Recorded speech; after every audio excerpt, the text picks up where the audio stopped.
Soybean রান্না করব। এই যে গরম জলে এরকম ভাপ দিয়ে নিয়েছি। এটা এই যে ভালো করে ধুয়ে নিতে হবে। এই যে ভালো করে সোয়াবিন ধুয়ে চিপে রেখেছি। এই যে কড়াই একাই দিয়েছি, গরম হয়ে গেছে কড়াই। এবার তেল দিয়ে দেবো পরিমাণ মতো। দিয়ে এবার সোয়াবিনগুলো তেল চারপাশে এরকম ছড়িয়ে দিতে হবে, তাহলে ভালো হয়, লাগে না। এবার সোয়াবিনগুলো দিয়ে দিলাম তেলে। দেখো একটা কিন্তু সোয়াবিন লেগে যায় না, দেখেছো? এভাবে ভেজে নিতে হবে কিছুক্ষণ। এই দেখো অনেকটা ভাজা হয়ে গেছে। প্রথমে যে তেল দিয়েছিলাম সোয়াবিনের ভিতরে সম্পূর্ণ তেল কিন্তু ঢুকে গিয়েছিল, মনে হচ্ছিল তেল আর পাবো না। এই দেখো এখন ভাজতে ভাজতে ভাজতে ভাজতে এই দেখো অনেকটা তেল এই দেখো ছেড়ে দিয়েছে।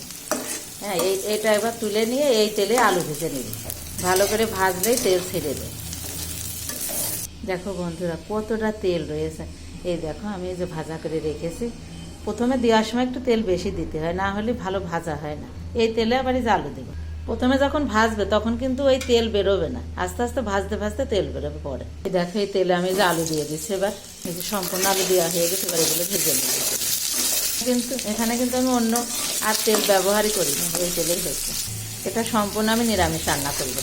দেখো আলুটা ভাজা হয়ে গেছে। এবার তুলে নেওয়ার পরে দেখো তেল এখনো রয়েছে। এই তেলে তেজপাতা দিয়ে দিব, একটু জিরে দিয়ে দিলাম। এবার সব কিছু ঢেলে দিব। এবার কাঁচা ঝাল দিয়ে দিব, ভিতরে অল্প একটু জল দিয়ে। এবার কিন্তু জালটা অনেক কম দিতে হবে। একটু লবণ দিয়ে দেবো, একটু হলুদ দিতে হবে পরিমাণ মতো জিরে বাটা,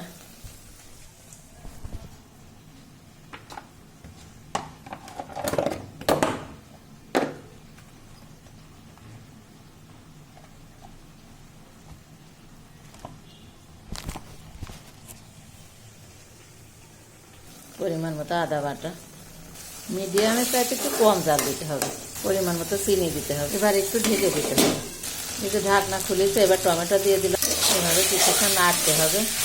জালটা এবার মিডিয়ামে রাখতে।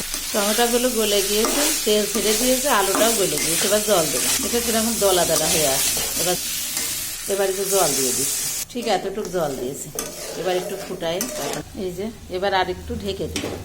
এভাবে 10 মিনিট ফুটবে। ঝোল বেশি হলে 10 মিনিট, কম হলে 5 মিনিট হবে। এই যে 6 মিনিট পরে উঠাইছি ঢাকনা। এবার দেখো যে গরম মশলা দিয়ে দিল, হয়ে গেছে। দেখো এবার আমি একটু ঘি দিয়ে দিলাম। এটা দিতেও পারো, নাও দিতে। দেখো বন্ধুরা কতটা সুন্দর গা মাখা মতো হয়েছে।